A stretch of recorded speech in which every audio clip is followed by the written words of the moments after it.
You're geared up to battle a dust bunny army.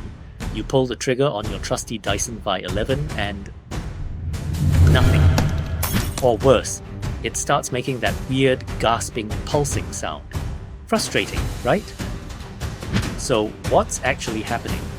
A faulty motor in the V11 is often caused by the internal control board failing, or fine dust bypassing the filters and choking the electronics. Basically, the brain of your vacuum is no longer talking to the muscle. Ignoring this isn't an option. A bad motor means zero suction power, and forcing the trigger can actually overheat the battery or fry the main control board, leading to a much more costly Dyson repair bill down the road. But don't panic, you don't need to buy a new vacuum. RoboCare has the expertise to bring your Dyson V11 back to life. At RoboCare, we don't just swap parts. We are specialists in high-performance Dyson repair. Our certified technicians understand the complex digital architecture of the V11 inside and out. We know that a faulty motor isn't always just a bad motor.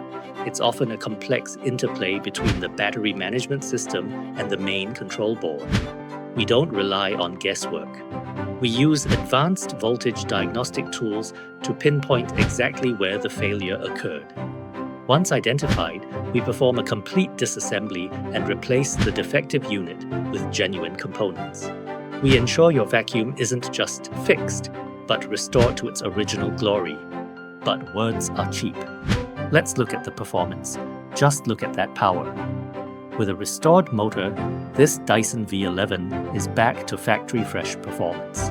No cutting out, no pulsing, just the raw, continuous suction power you paid for. Don't let a bad motor ruin your cleaning routine.